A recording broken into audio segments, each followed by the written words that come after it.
নমস্কার। আলাপি আসরের নতুন একটা পর্বে আমি রঞ্জিনী আপনাদের সঙ্গে। সবাইকে স্বাগত। আশা করি আপনারা সবাই ভালো আছেন, সুস্থ আছেন। আজকের এই এপিসোডের প্রস্তুতি পর্বে আমার ভীষণভাবে মনে পড়ে গেল সেই দিনটার কথা, যেদিন আমার সাক্ষাৎ ঘটেছিল শ্রদ্ধেয় কবি জয় গোস্বামীর সঙ্গে। আর আশীর্বাদ স্বরূপ আমার খাতায় জায়গা পেয়েছিল তার লেখনী। তিনি বলেছিলেন, প্রতিটি দিন ছুটির দিন, প্রতিটি দিন কাজ। কাল তোমার জন্মদিন, জন্মদিন আজ। সত্যি আমরা বোধহয় রোজ চেষ্টা করি নিজেকে আবিষ্কার করার। ঠিক তেমনি আমার প্রচেষ্টা এই আলাপি আসরের দ্বারা আমার যারা অতিথি তাদের আবিষ্কার করা আর আপনাদের কাছে পৌঁছে দেওয়া। আজকের আমার যিনি অতিথি, তিনি এমবিএ করে দিল্লির কর্পোরেট লাইফ থেকে ফিরে এলেন কলকাতায়। কনসিভ করলেন নন প্রসিনিয়াম থিয়েটার পারফরমেন্সের আইডিয়া। সেখানেই শেষ নয়, তিনি গানে কবিতায় আমাদের বারবার সমৃদ্ধ করেছেন। আবার অন্যদিকে নিজের ফ্যাশন অ্যাক্সেসরিজ, সেরামিক, কাঁথা স্টিচের গয়না আমাদের অবাক করে দিয়েছে। তারপরে সিনেমাতেও তাকে পেয়েছি আমরা নানান রূপে। শাহজাহান রিজেন্সি, বেলা শেষে, আর খুব শীঘ্রই মুক্তি পাবে বেলা শুরু। কার কথা বলছি চলুন দেখে নেওয়া যাক।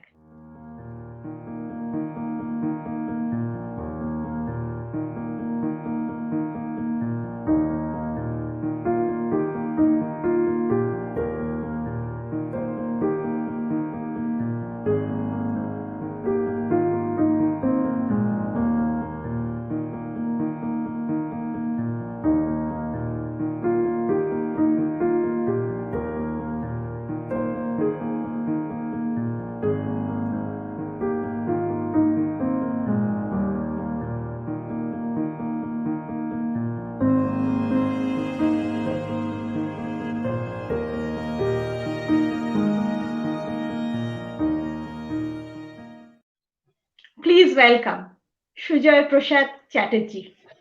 হ্যালো নমস্কার। সুজয়। হাই রঞ্জিনী। হাই, নমস্কার। হ্যালো, থ্যাংক কেমন ইউ আছো? ফর আমি আমি ভালো আছি, তবে সময়টা তো ভালো নয়, তাই যতটা ভালো থাকা যায় আর কি, এবং ভালো রাখা যায় আশেপাশের মানুষকে, ততটা ভালো থাকছি। তুমি আমাদের তো ভালো রাখার চেষ্টা করছো, আর ভীষণ ব্যস্ততার মধ্যে যে আলাপি আসরের জন্য সময় বার করে আমাদের দিলে, তার জন্য আন্তরিক কৃতজ্ঞ and really thankful to you. That's fine. I like meeting new people, and আমার নিজেরই একটা নিজস্ব ডিজিটাল চ্যাট শো আছে, আড্ডা ঘর বলে, যেটা প্রত্যেক মাসের তৃতীয় অথবা চতুর্থ রবিবার হয়। তাই আড্ডা মারতে আমার ভালোই লাগে। আর ওই যে অজানাকে জানা হয়ে যায়, আবার জানাকে কিছুটা অজানা, তাই ওই ওই সেতু বন্ধনটা ভালোই লাগে। তাই আলাপি আসরে এসে রঞ্জিনীকে নয় একটু আবিষ্কার করলাম। আর আমরা আবিষ্কার করব তোমাকে। আমায় করে আবিষ্কার করার কিছু নেই। I'm not worth excavating, I would say. মানে খুব খুব এক্সকাভেশন করে কোন, আমি খুব I'm a very simple person. আমি খুব লেয়ার্ড নই। তাই I am who I am, and whatever you see is that what you get. So খুব খুব একটা খনন কার্য করে মানে কিছু বেরোবে বলে মনে তো হয় না। যাই হোক, let's go on, no আমরা problem. মনে হয় খুঁজে নি তোমার হ্যাঁ, কাছে সিম্পল, তোমার কাছে যেটা খুব সিম্পল ভাবে তুমি প্রেজেন্ট করো, তার মধ্যে অনেক লেয়ার্স থাকে, আর সেখান থেকেই বোধহয় আমরা আরো সমৃদ্ধ হই। হ্যাঁ, মানে আমি একটা এক্সাম্পল দিই। আমার এক্সাম্পল ঠিক না, আমার মনে হয়েছে আমি যখন হ্যাপি বার্থডে নাটকটা লিখেছিলাম, তখন তো আমি জানতাম না এটা টরন্টোতে অভিনয় হবে, বা টরন্টোতে একটা কুয়ার থিয়েটারে এটার অভিনয় হবে, বা কলকাতায় পদাতিকে অভিনীত হবে, বা জাতীয় নাট্যমেলায় অভিনয় হবে। তো হ্যাপি বার্থডে নিয়ে যখন মানে when I first went to Toronto to perform for a queer theatre as an artist in residency of Lemon Tree Creations, তখন আমার যিনি ড্রামাটার্জ অর্থাৎ এই লেমন ট্রি ক্রিয়েশনস এর আর্টিস্টিক ডিরেক্টর কোল অ্যালভিস, যে খুব ভালো অভিনেতা নিজে। সো কোল একদিন over lunch told me a lot of things about my play which I didn't know. মানে আমি নাট্যকার অভিনেতা হিসেবে জানতাম না ও যা যা খুঁজে পেয়েছে আমার নাটকের মধ্যে। So I was a little zapped. আসলে আমি যখন লিখেছিলাম তখন তো এত কিছু ভাবিনি। So there must be something which people find or interpret or discover in arts, especially when you create, you don't really think about it, but you leave it for others to discover and trace out, and that's lovely. So কোল আমাকে বুঝিয়েছিল যে আমার নাটকের একটা politics আছে। আমি তো রাজনৈতিক নাটক লিখি তখন, মানে আমার যে রাজনীতির কথা প্রথমেই মাথায় আসে আর কি। তারপর আস্তে আস্তে আমাকে বুঝিয়ে বললো জেন্ডার পলিটিক্স এর কথা, যার মধ্যে সেক্সুয়ালিটি আছে, যার মধ্যে পেট্রিয়ার্কি আছে, যার মধ্যে কলোনিয়াল ইনফ্লুয়েন্স আছে। তো এইসব জানতে জানতে আমি কিরকম একটা ডুবে যাচ্ছিলাম আর ভাবছিলাম, আচ্ছা এত গভীরে পৌঁছে গেল লোকটা, আর আমি তো লিখে ভাবলাম লিখেছি। সেটা আমার কাছে খুব সেটা আমার কাছে একটা প্রাপ্তি।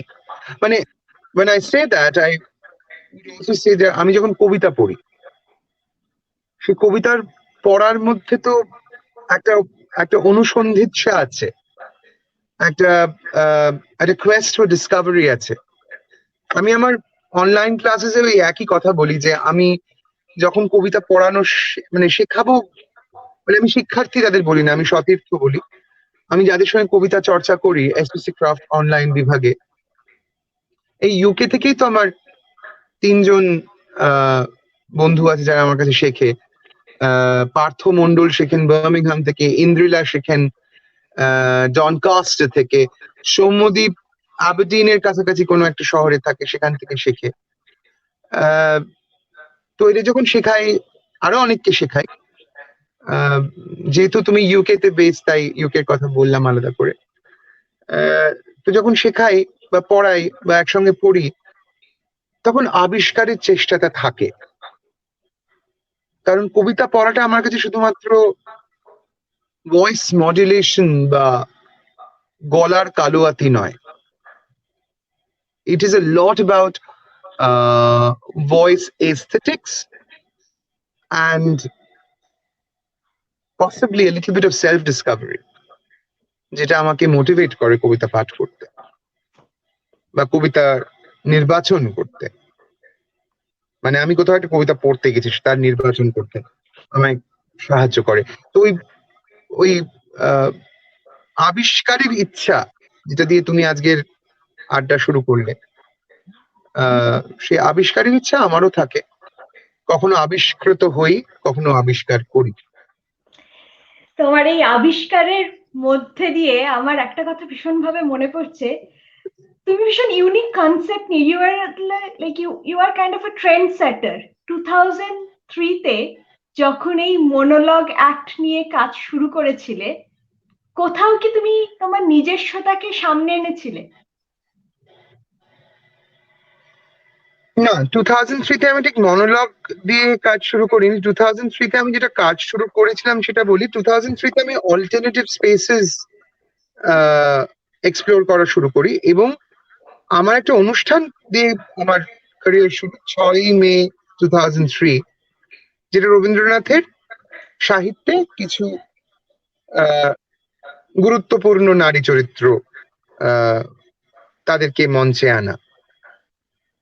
এর আগে এভাবে একক চরিত্র হিসেবে এদের মঞ্চে কেউ কখনো আনেনি, সেটা আমি জানি। তাই সেটা আমি একটু কনফিডেন্স নিয়ে বলছি, আমি প্রথম করেছিলাম। কিন্তু সেটা তো হয় 6ই মে 2003, একটা খুব টালমাটাল সময়।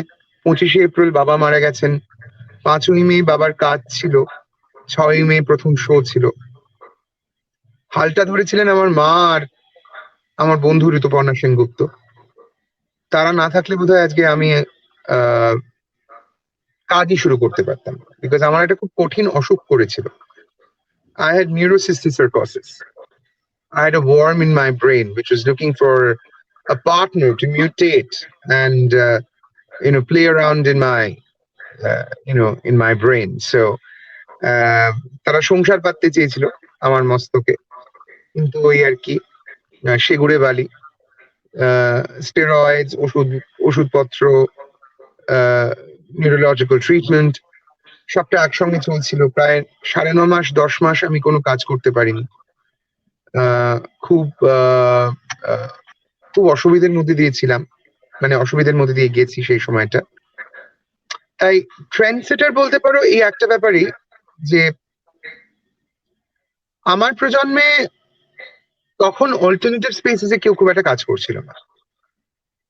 এবং আজকে যখন ক্যাফেতে থিয়েটার হচ্ছে, বুক স্টোরে থিয়েটার হচ্ছে, বা গ্যালারিতে, আর্ট গ্যালারিতে ইমার্সিভ কাজকর্ম হচ্ছে, আমি 2003-এ এগুলো করে ফেলেছি। 2003 2004, কারণ আমি আমি তখন প্রসেনিয়ামে ইন্টারেস্টেড ছিলাম না। I wasn't interested in proscenium. Proscenium আমাকে টানতো না। And I thought I must go to other spaces to discover artistic bodies and spaces so that the next generation can follow this. Because এখন তো প্রসেনিয়ামের বাইরে আসার সময় হয়ে গেছে।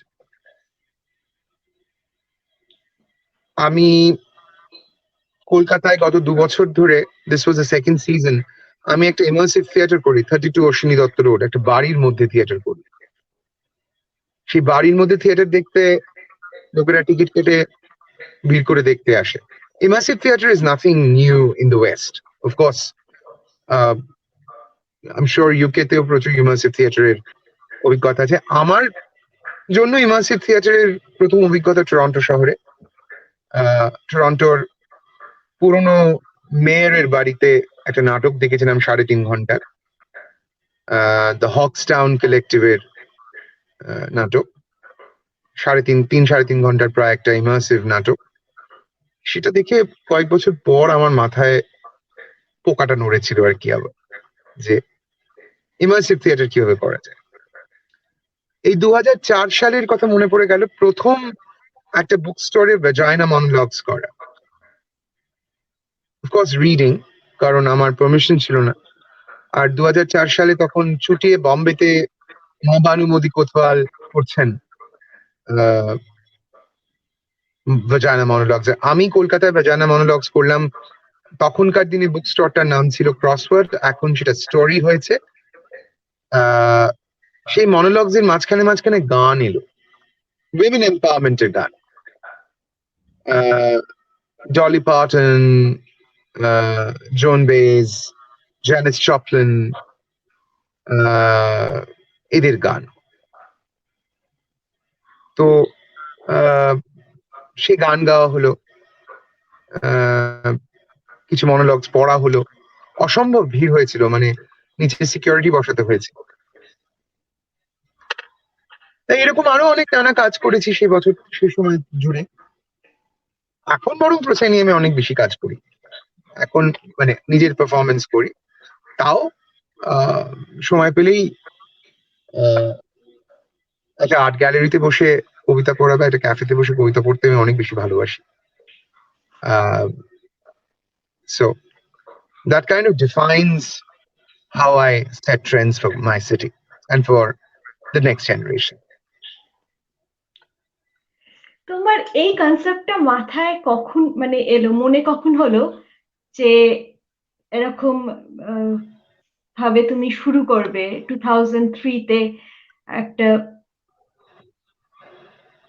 আমি আমার মনে আছে, আমার মা আমাকে শান্তিনিকেতন বেড়াতে নিয়ে গিয়েছিলেন আমার শরীর খারাপের মধ্যেই। আমি আমার মায়ের কাছে খুবই কৃতজ্ঞ। If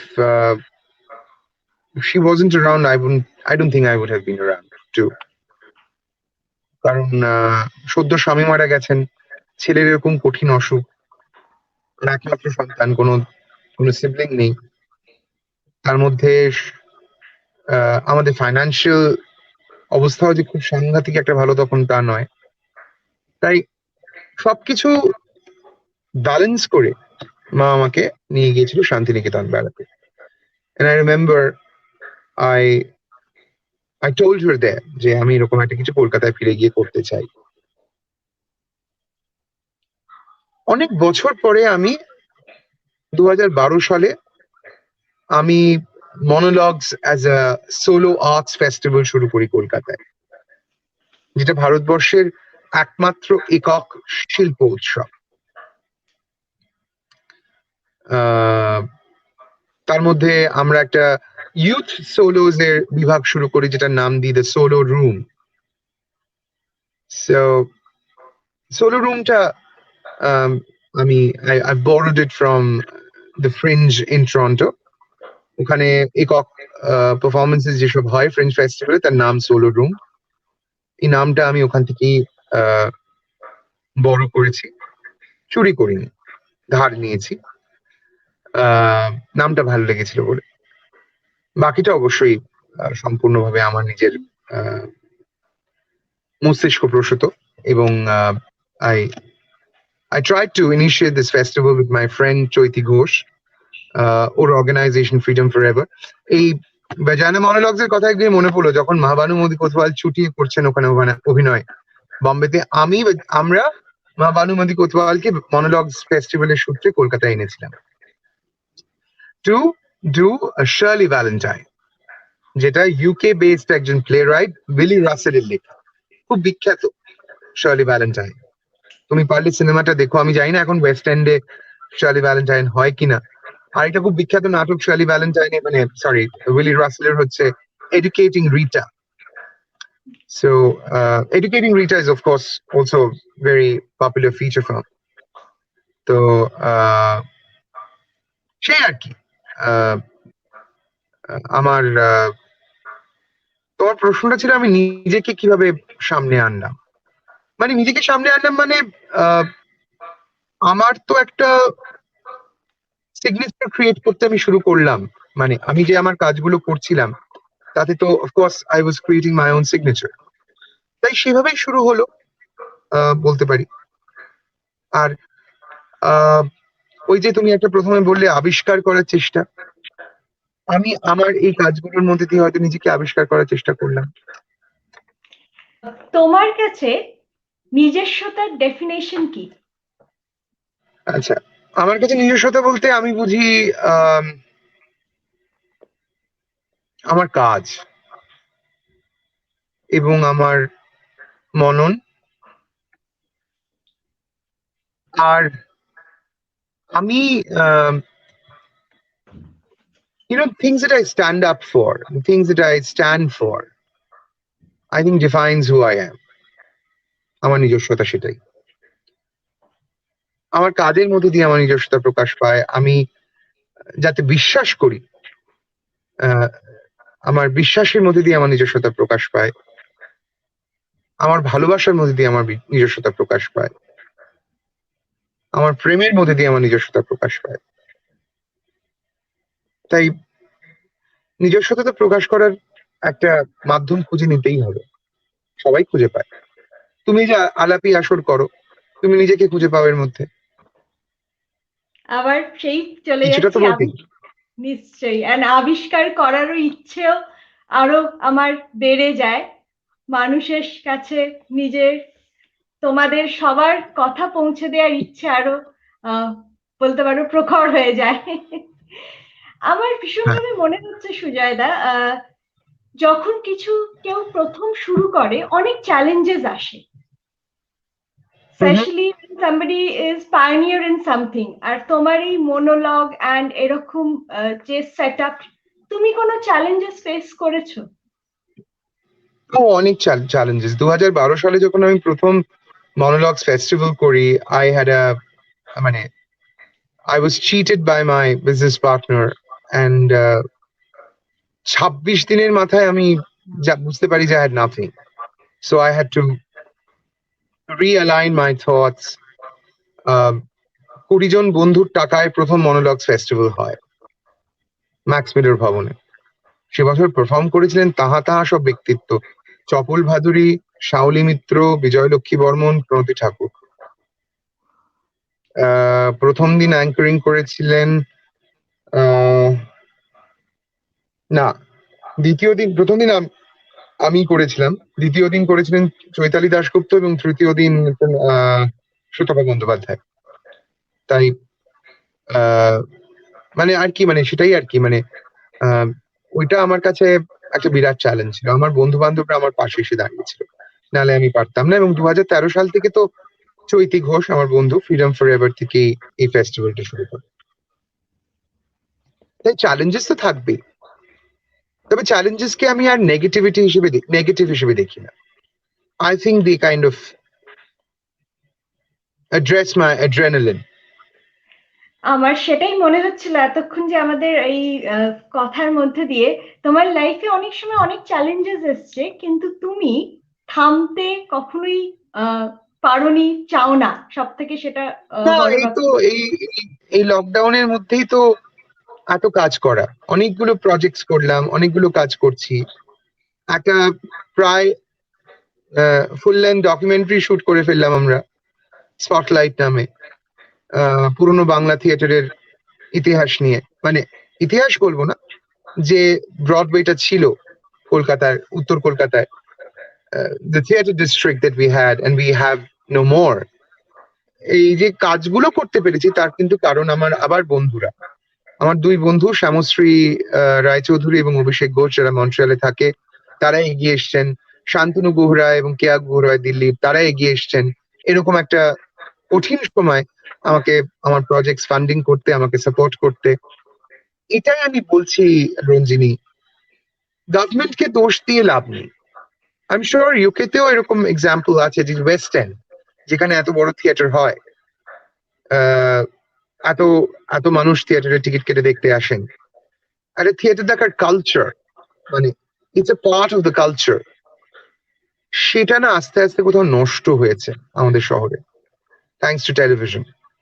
যে কারণে the Broadway of Bengal also saw its decadence আর কি, মানে one of the reasons for the fall of that whole culture was the initiation of the idiot box and people resorting to different kinds of entertainment, and of course economic migration because of that. So আরো আরো আরো কারণ আছে, কিন্তু সেটাতে আমি যাচ্ছি না। আমি বলছিলাম যে এই যে বিভিন্ন কাজ করা, এই যে কাজ করছি, তার মধ্যে কি চ্যালেঞ্জেস নেই? সব থেকে বড় চ্যালেঞ্জ বাড়িতে বসে কাজ করা, কিন্তু করতে তো হবেই। আই কান্ট স্টপ ওয়ার্কিং, মানে যতক্ষণ প্রাণ আছে কাজ করে যেতে হবে, যতক্ষণ আশা আছে ততক্ষণ কাজ করে যেতে হবে। আর কোথাও গিয়ে আমাদের তো তোমাদের কাজ দেখেই কোথায় আমরা এই একটা পজিটিভ ভাইবস পাই, আমরাও নিজেরা ভাবতে পারি না, থেমে থাকা যায় না। সেটাই মনে হয়। আচ্ছা, তুমি যখন কোনো কনসেপ্ট ডেভেলপ করো, অডিয়েন্স কি পছন্দ করে সেইটা ভেবে করো, না তুমি always you are always very vocal, তুমি তোমার কনসেপ্ট দিয়ে না, অডিয়েন্স, মেসেজ দিতে চাও? হ্যাঁ, তো অডিয়েন্স কি পছন্দ করে সেটা তো মাথায় রাখতে হয়, তবে that is not the only thing that I keep in mind while I develop a concept. I actually develop a concept keeping in mind also what is relevant. I mean, it's not just about liking, it's also what is relevant today. মানে সেটাও কিন্তু একটা আমার কাছে ভাবনা চিন্তার বিষয়। এই যে আমি যুদ্ধ রবীন্দ্রনাথ কাজটা করলাম, I wanted to know what Rabindranath was writing in 1918 when the world was, threatened with another pandemic called the Spanish flu. So ওটা আমার কাছে খুবই গুরুত্বপূর্ণ। So আমি Ranjini, আমার কাছে when I develop a concept, there are so many things that I consider. not I'd consider, of course I consider you know the audience. I also consider how am I going to market it. Um so there are a lot of things that come into my mind, you know. তোমার এই creative আউটবার্স্টটা, এটা মানে what do you think, এটা কি attitude is important আর aptitude is important? দুটোই important. Aptitude না থাকলে কাজ করবো কি করে? Aptitude is what comes from my research, comes from um, my my background, uh, my pre-production. Attitude is something which I carry or exude, মানে আমার আমার নিজস্বতা এবং একটা কোথাও একটা সাংঘাতিক পজিটিভিটি। তুমি তোমার মায়ের কথা বলছিলে, হ্যাঁ, তোমার অনেক বন্ধুদের কথা বলে যাদের সাথে তুমি একসাথে কাজ করে আসছো। তো প্রথমে আমি চলে যাব তোমার মায়ের কথা, যেটা যেখানে আমি আরেকটু বলতে চাই আমার আলাপি আসক দর্শক বন্ধুদের, তোমার মাকে আমরা সবাই চিনি একটু অন্যরকম ভাবে। তো তুমি কি বলবে? আমি তার আগে আমি একটা জিনিস শেয়ার করে নিতে চাই। বলো। তো আমরা নিশ্চয়ই বুঝতেই পারছি জয় জয়ন্তী প্রচন্ড একটা মনের কাছের আনন্দের একটা মানে সিনেমা। তো সবাই ছোট থেকে আমরা দেখে এই বড়। ছবিটা তো ইনফ্যাক্ট এই ছবিটা was the first Bengali film to have released in Globe. কলকাতায় গ্লোবে রিলিজ করেছিল জয় জয়ন্তী, and it was a super hit film. It was an adaptation of The Sound of Music, the famous musical. Right. মা আরেকটা ছবি করেছিলেন বন পলাশির পদাবলী, which was directed by Uttam Kumar, and it was made for the underprivileged artists of শিল্পী সংসদ। আমার মার কাছ থেকে আমি জীবনে একটা জিনিস এখনো শিখে উঠতে পারি, মা knows where to draw the line. আমি চেষ্টা করি, মা exactly knew where to draw the line, আর মার না কোনো রিগ্রেটস নেই। আমি যখন জিজ্ঞেস করি আছে তোমার কষ্ট হতো না তুমি সিনেমা ছেড়ে দিলে এরকম একটা প্রাইম টাইমে, যখন তুমি ইউ কুড হ্যাভ রিয়েলি এক্সপ্লোরড, তোমার বিয়ে হয়ে গেল, বলো না আমার কাছে তখন আমার রিয়ালিটিটা ছিল আমার আমার আমার বিয়ে, আমার স্বামী, and when I was born, me. তো মা মানে আমি যদি এটা ভাবতে হতো যে আমি সবকিছু ছেড়ে বিয়ে করছি, I would have probably died, মরে যেতাম। কিন্তু মার কোনো লোভ নেই, মা বড় নির্লোভ একটা মানুষ। আমি অত নির্লোভ নই, আমার লোভ আছে। I'm greedy for sure. I'm greedy for the right things. I'm greedy for the right things. I'm greedy for money, I'm greedy for fame, I'm greedy for love. আমি চাই আমাকে মানুষ ভালোবাসুক, আমি ভালোবাসার বড় কাঙাল। আমি চাই মানুষ আমাকে অ্যাটেনশন শুধু নয়, অ্যাটেনশনও চাই, কেন চাইবো না, সবাই চায় অ্যাটেনশন, কিন্তু আমি ভালোবাসার কাঙাল। আমি ভালোবাসতে ভালোবাসি, ভালোবাসা পেতে ভালোবাসি। আর মা হ্যাঁ বলো, সরি আমি ইন্টারাপ্ট করলাম, বলো। না আমি বলছিলাম যে মা একদম অন্যরকম একটা মানুষ। তাই মা ধরো একটা সময় অনেক অ্যাক্টিভ ছিল, এখন অনেকটা ইনঅ্যাক্টিভ, কিন্তু মার মনের জোর, মার গ্রিট, মার ডিটারমিনেশনের করে আঙুলের নখের যোগ্য আমি নেই।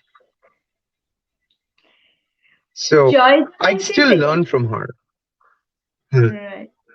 জয় জয়ন্তীতে উনি মানে আমি বলছি সুচেতা চ্যাটার্জি তোমার মা, উনি বড় মেয়ের ব্যানার্জি ছিল, তখন ব্যানার্জি ছিল, সুচেতা ব্যানার্জি। মার লিপে একটা খুব বিখ্যাত গান ছিল, আমরা তো আর ছোট নেই, আর ছোট নেই, যেখানে থাকি সেখানে ভালো থাকবো, আমরা তো আর ছোট নেই, আর ছোট নেই। এটা মার জন্য গিয়েছিলেন আরতি আন্টি, আরতি মুখোপাধ্যায়। সো এখন কেমন ইয়া, আছেন? এই এই এইরকম একটা লকডাউনের সময়ের মধ্যে কেমন আছেন উনি এখন? I think it's kind of mixed bag for her. মাঝে মাঝে একটু ডিপ্রেস ফিল করে, মাঝে মাঝে খুবই ভালো থাকে, মাঝে মাঝে আমায় জ্ঞান দেয়, আমার সঙ্গে ঝগড়া করে। সো ইউনো, ইটস, মা ইজ কমপ্লিট এন্টারটেইনমেন্ট তুমি। মা ভীষণ মজার মানুষ। একটা একটা সূক্ষ্ম রসবোধ আছে মার, সেটা অনেকটা চলে গেছে, বয়সও হয়েছে, এবং আহ, অনেক সময় অনেক মারা বয়সের আগে বুড়িয়ে যান না, আমার মাও তাই। আমার মা সংসারের জন্য অনেক কিছু করেছেন, আমার জন্য অনেক কিছু করেছেন, করতে করতে না বুড়িয়ে গেছেন। তাই আমার কিন্তু আহ, কোথাও গিয়ে, সরি আমি ইন্টারাপ্ট করেই বলছি, আমার কিন্তু কোথাও গিয়ে মনে হচ্ছে না বলো। মনের বয়সটা কিন্তু একদমই বুড়িয়ে যায়নি। মনের বয়সটা ভীষণই ভাবে রয়েছে, আর তারই প্রতিফলন আমরা তোমার হ্যাঁ মধ্যে হ্যাঁ, দেখতে সে পাচ্ছি। যে সাংঘাতিক। বা বিশ্বাস করবে না, ফোনে যেভাবে লেট মার্কেটের সমস্ত মাছওয়ালাদের ভদ্রমহিলা বকে বকে টোকে বাজার করেন এখনো, মানে ভাবাই যায় না, পুরোটা ফোনে করেন আর কি। আমি তো বলি মা পুরো আন্ডারওয়ার্ল্ড এর ডনের মতো ফোন নিয়ে বসে, ফোন করে বলে, কিরে মাছের সাইজটা ছোট হলো কেন, তোর মুন্ডু কাটা যাবে। So she has a lot of grit, মানে অসম্ভব দাপট, পাওয়ার। মা ইজ ভেরি পাওয়ারফুল ওমান, মার অনেক পাওয়ার আছে। I I am I keep on borrowing that power from her. আমি চেষ্টা করি যদি একটু ধার ধার টান নেওয়া যায় ওগুলো। And she is a very sharp woman, মানে মা অত্যন্ত ধারালো একজন মানুষ। তুমিও কিন্তু সবসময় ভীষণ ভোকাল, আর ঠিক জিনিসটা ঠিক সময়, মানে হয় না অন্যায়টা প্রতিবাদ করা দরকার, কারণ অন্যায়টা যদি মেনে নেওয়া হয় সেটাও কিন্তু একটা অন্যায়। আমার সেটা ভীষণভাবে মনে হয়। তো তোমাকেও আমরা হ্যাঁ, দেখেছি সে তো সোশ্যাল বটেই। মিডিয়া কিংবা এমনি প্রিন্ট মিডিয়াও, তুমি সবসময় খুব ভোকাল থেকেছো। তো এই যে মানসিকতাটা, এটা কি কোথাও গিয়ে তোমার বেড়ে ওঠার মধ্যে পেয়েছো? হ্যাঁ, সে তো বটেই, বেড়ে ওঠার মধ্যে তো আছেই। আর এছাড়া আমার তো একটা নিজস্ব মনন আছে, নিজস্বতা আছে। ওইটা কিন্তু আমার আরেকটা নিজস্বতা, ভোকাল হওয়া। আই আই ডোন্ট মিন্স ওয়ার্ডস। আমার যা বলার আমি সেটা স্পষ্ট বলে দিই। অনেক সময় স্পষ্ট কথা শুনতে অসুবিধা হয়, কিন্তু সেটাও শোনা প্র্যাকটিস করে নিয়েছি, because I need to practice what I preach. তাই অপ্রিয় সত্য কথা শুনতে আমাকে অনেক সময় হয়েছে, খারাপ লেগেছে, কিন্তু শুনেছি, কারণ শুনতে আমি বাধ্য, কারণ আমিও যে অপ্রিয় সত্য কথা কই। সত্যিটা সবসময় অপ্রিয়ই হয় রঞ্জিনী। আমার ভোকাল হওয়ার জন্য অনেক সময় আমাকে ট্রোলড হতে হয়েছে, আমাকে খারাপ কথা শুনতে হয়েছে, হয়ও। কিন্তু আমি তো বলবোই আমার যেটা বলার। দুবেলা মরার আগে মরবো না ভাই, মরবো না। আরো একটা জিনিস জানি, যদি তোর ডাক শুনে কেউ না আসে, তবে একলা চলো রে। যদি তোর ডাক শুনে কেউ না আসে, তবে একলা চলো রে। তবে একলা চলো, একলা চলো, একলা চলো, একলা চলো রে। তবে একলা চলো, একলা চলো, একলা চলো, একলা চলো রে। যদি তোর ডাক শুনে কেউ না আসে, তবে একলা চলো রে। এই আমার বিশ্বাস। কিন্তু তোমার ডাক শুনে সবাই আসবে, আমরা তোমাদের একদম তোমাকে ফলো করব। Thank you, thank you. আমি এরপরেই আমি যেটা তোমার রবীন্দ্র ভাবনার আমি একটু নিয়ে প্রশ্ন করতে হ্যাঁ, চাই, কারণ বারে নিশ্চয়ই। বারে তোমাকে আমি দেখেছি খুব ইনফ্লুয়েন্স করেছে রবীন্দ্রনাথ ঠাকুর। তো এই হুম। এই কোভিড-19 সময় তুমি রবি ঠাকুরের সাথে কিভাবে রিলেট করেছো? আসলে এইরকম একটা অন্ধকার সময় রবীন্দ্রনাথ ছাড়া আর কার কাছেই বা যাবো আলো খুঁজতে। তিনি তো আলোর পথ দেখিয়েছেন অনেকদিন আগেই। তাই কোভিড-19 কেন? আজকে ধরো কালো মানুষদের উপর যে অত্যাচার হচ্ছে বা আহ, যেসব মানুষ মার্জিনালাইজড বিভিন্ন কারণে, এই সব কিছুর জন্যই তো রবীন্দ্রনাথ কথা বলেছেন। আর এই অন্ধকার সময়ে যেখানে আমাদের ক্রমাগত পুনরাবিষ্কার করতে হচ্ছে আমাদের বিভিন্ন সত্তাকে।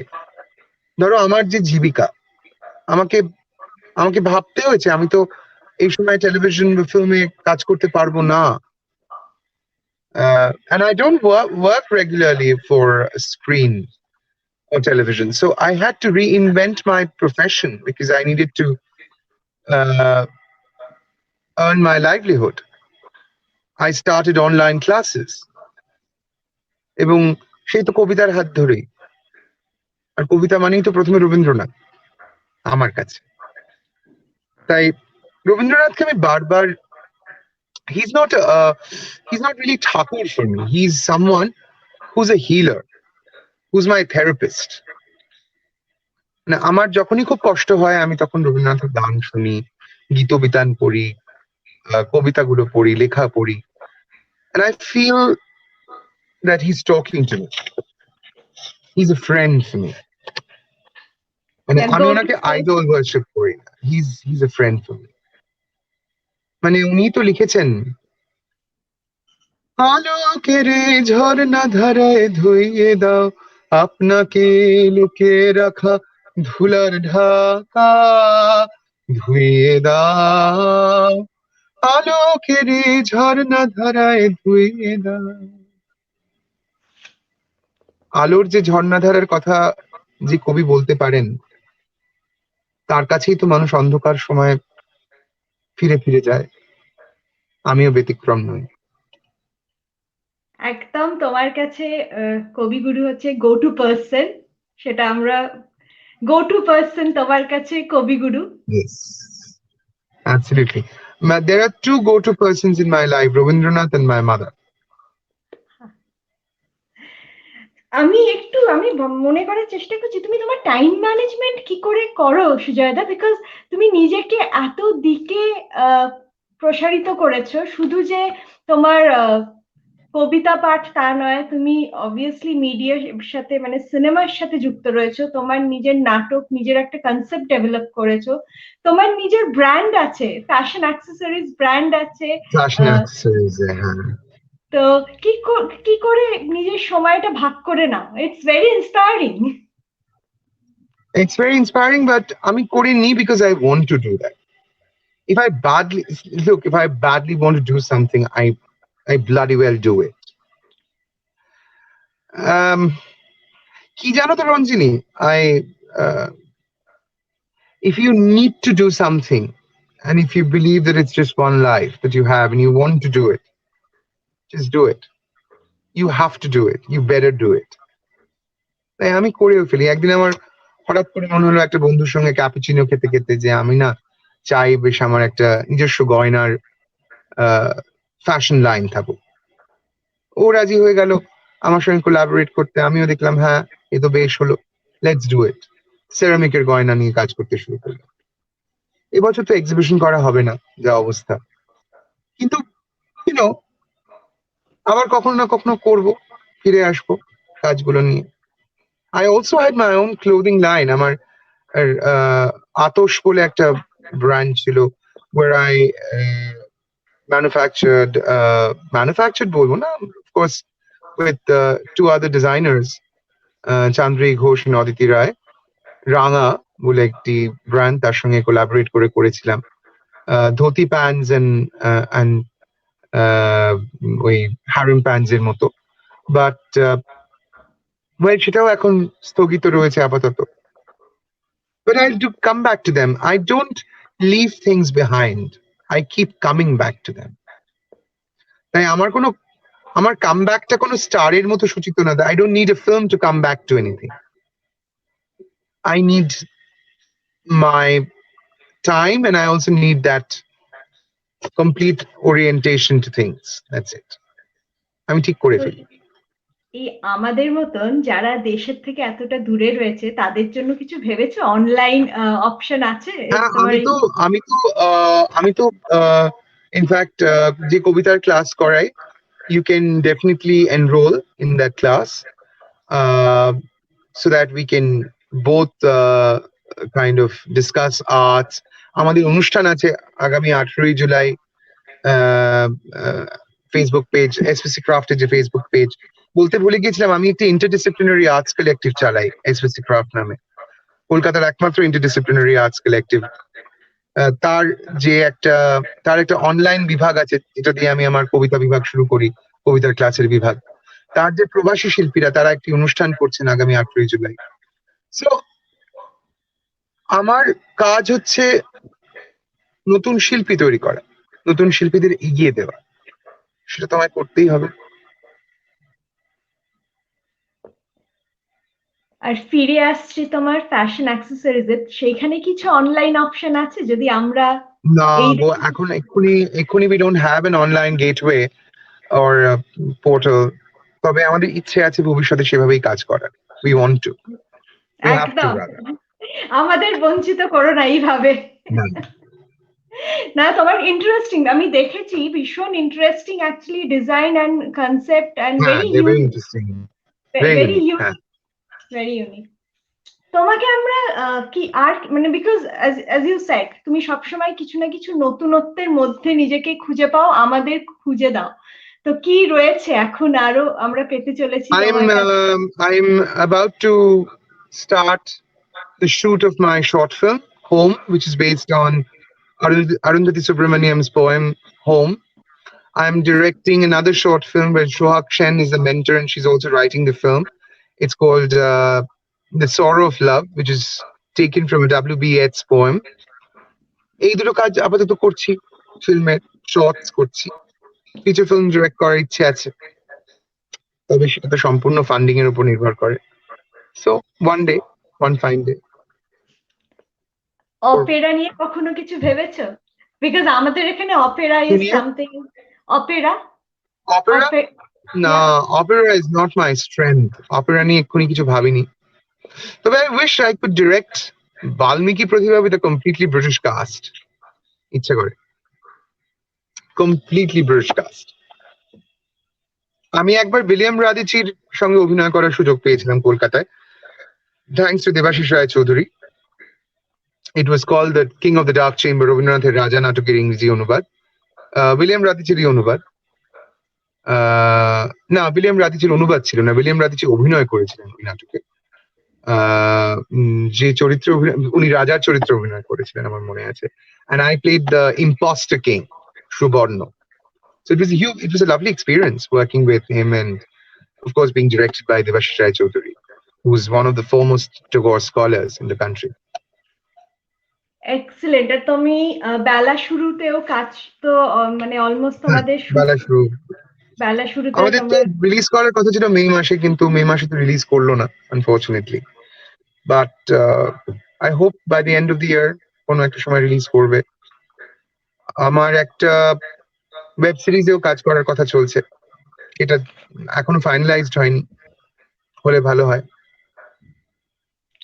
All the cinema best. Is হ্যাঁ, সিনেমাতে না আমার টলিউড ইউজুয়ালি আমার সঙ্গে একটু সোশ্যাল ডিস্টেন্স মেনটেন করে চলে, তাই I don't work in many films, কিন্তু whenever I get an opportunity and I like the role, I love to do it. আমার সৃজিত মুখোপাধ্যায়ের সঙ্গে কাজ করে ভীষণ ভালো লেগেছে in Shahjahan Regency. I loved working in that film. Devaloy's film, Devaloy Bhattacharya, Biday Bumkesh, where I play the villain. ছবিটা Amazon Prime এ আছে, পারলে দেখো। So yeah, মানে ছবি করে আমি এখনো সেভাবে কোনো ছবি করিনি যেটা আমাকে খুব সমৃদ্ধ করেছে, তাই থিয়েটার অফকোর্স সোহাগ সেনের ডিরেকশনে আমি একটা নাটকে অভিনয় করি, ছোট ছবি বলে। আমার স্টেজে হাতে করি অবশ্যই ডলি বসুর সূত্রে, যে নাটকের ক্লিপিং তোমরা একটু আগে আমার উপরে যে মন্টাজটা গুলো ক্রিয়েট করেছে তাদের আছে আত্মীয় স্বজন, ড্রাইভিং মিস ডেইজির বাংলা অ্যাডাপ্টেশন। সো তার হাতেই আমার মঞ্চে আমার হাতে খড়ি। সুদীপা বসুর নির্দেশনা অভিনয় করেছি। So I am very very happy working on stage also, যদিও স্টেজ আমাদের দেশে টাকা দেয় না, it is not a paying profession, but I kind of enjoy doing stage too. Almost আমরা শেষের দিকে পৌঁছে গেছি। একটু জিজ্ঞেস Thank করবো, you. 5 বছরের পরে তুমি নিজেকে কিভাবে, কোথায় দেখতে চাও তোমার কাজের সূত্র দিয়ে? রঞ্জিনী, very difficult প্রশ্ন। আমি 5 বছর পরে কিভাবে জানি না। I take life each day. কালকে জানি কি আছে, আজকে জানি কি আছে, এছাড়া তো আর কিছু জানি না ভাই। 5 বছর পরে এটা বলতে পারবো না, because I guess it's going to be a journey, interesting journey, and let's see where it takes me to. Maybe I'll discover a new me again. নতুন কিছু একটা করবো। একদম। এই যে আমরা অপেরার কথা বলে, হয়তো অপেরা ডিরেক্ট করে নেবো, করতেই পারি, বলা যায় না। না, একদম। আমি ভীষণভাবে আমি চাই অ্যাকচুয়ালি, আর তোমার হাত দিয়ে যদি অপেরা বাংলাতে এরকম হয়, মানে ইটস নাথিং লাইক ইট। আর কোথাও গিয়ে তোমার সাথে কথা বলতে বলতে আমার আর বারবারই মনে হয় তুমি না জলের মতন, জলের মতন। এই জন্যই বলছি, শুধু যে আমরা নিজেদের প্রতিবিম্ব দেখতে পাই তা নয়, ভীষণ ট্রান্সপারেন্ট একজন মানুষ, ভীষণ স্পষ্ট বক্তা, ফ্লো করে যাও, কিন্তু যদি কোথাও থাকো সেখানে একটা রিপেলিং এফেক্ট হয়। সেটাই মানে খুব শক্ত শক্ত কথা বললে, but thank you so much. I really appreciate that you like my work, my persona, and thank you so much for having me on the show. খুব আনন্দ করলাম, তোমাকে নতুন করে জানলাম। তোমার এই আলাপি আসর আরো জমে উঠুক উষ্ণতায়, তোমার অভ্যর্থনায়, তোমার অন্য মানুষকে জানার একটা সহজাত যে তোমার ভঙ্গি, কথা বলার এবং মানুষকে জানার, ভালোবাসা এবং আদর দিয়ে, সম্মান দিয়ে, এটাকে আমি কোথাও একটা আমার খুব ভালো লেগেছে। আর আমি তোমাকে সম্মান জানাই যে বিদেশের মাটিতে বসেও তুমি এরকম একটি আলাপচারিতা করছো। আমার তোমার আশীর্বাদ, ভালোবাসা সবকিছু নিয়েই আলাপি আসর এগিয়ে নিয়ে যাওয়ার চেষ্টা করব। কিন্তু একদম শেষে একটা ছোট্ট রিকোয়েস্ট, তুমি যখন আছো, কবিতা পাঠ করে না শুনে তোমার কাছ থেকে আমরা কিছুতেই এই আসর সম্পূর্ণ হবে। যেমন আছো তেমনি এসো, আর করো না সাজ, বেনি না হয় এলিয়ে রবে, শিখে না হয় বাঁকা হবে, নাইবা হলো পত্র লেখায় সকল কারুকাজ, কাঁচল যদি শিথিল থাকে নাইকো তাহে লাজ, যেমন আছো তেমনি এসো, আর করো না সাজ, এসো দ্রুত চরণ দুটি তৃণের পরে ফেলে, ভয় করো না অলক্ত রাগ মুছে যদি মুছিয়া যাক, নূপুর যদি খুলে পড়ে না হয় রেখে এলে, খেদ করো না মালা হতে মুক্তা খসে গেলে, এসো দ্রুত চরণ দুটি তৃণের পরে ফেলে। হ্যারো গো ওই আধার হলো আকাশ ঢাকে মেঘে, ওপার হতে দলে দলে বকের শ্রেণী উড়ে চলে, থেকে থেকে শূন্য মাঠে বাতাস ওঠে জেগে, ওই রে গ্রামের গোষ্ঠ মুখে ধেনুরা ধায় বেগে।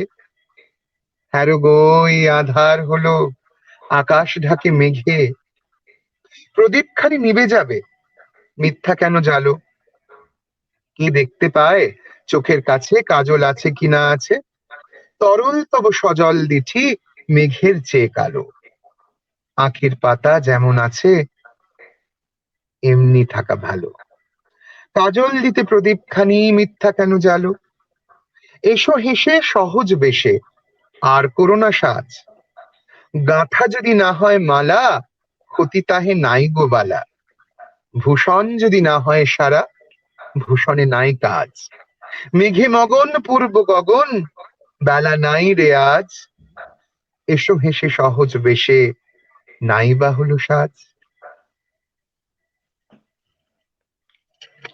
Beautiful, thank you so much. মনে হচ্ছে আরো তোমার কাছ থেকে কবিতা শুনে যাই, কিন্তু শুনবো তো নিশ্চয়ই, কিন্তু আলাপি আসরে নয় সময় এবারে। শেষ। হ্যাঁ, সময় শেষ। হ্যাঁ, নিশ্চয়ই আবার তোমাকে পাবো আলাপি আসরে, আমাদের আসরের নিশ্চয়ই নিশ্চয়ই নিশ্চয়ই আবার আর আসবো, আবার দেখা হবে, আড্ডা হবে, আহ জানা অজানার আহ বিনি সুতোর মালা গাঁথা হবে নিশ্চয়ই। ভালো থেকো। নমস্কার। খুব ভালো থেকো। Thank you. আজকের এই আলাপ, এই আসরের মধ্যে দিয়ে আমার প্রচেষ্টা ছিল সুজয়দাকে একটু বেশি করে আবিষ্কার করা, তার নিজস্বতা খুঁজে পাওয়ার। কোথায় গিয়ে ভীষণভাবে সুনীল গঙ্গোপাধ্যায়ের একটি লেখা, যেটি আমি সুজয়দার মুখেই শুনেছিলাম, আমার কোনো ভয় হয় না, আমার ভালোবাসার কোনো জন্ম হয় না, কোনো মৃত্যু হয় না। সত্যি নির্ভয় নিজস্বতাকে বজায় রেখে অদ্ভুতভাবে একটা পজিটিভ ভাইবস দিচ্ছেন আমাদের সুজয়দা। আশা করি আপনাদের এই পর্ব ভালো লেগেছে। নিশ্চয়ই জানাবেন কেমন লাগলো, আর সঙ্গে থাকবেন। চেষ্টা করব পরের পর্বে নতুন একজন অতিথিকে নিয়ে আমি রঞ্জিনী আপনাদের সঙ্গে থাকার। ভালো থাকবেন। নমস্কার।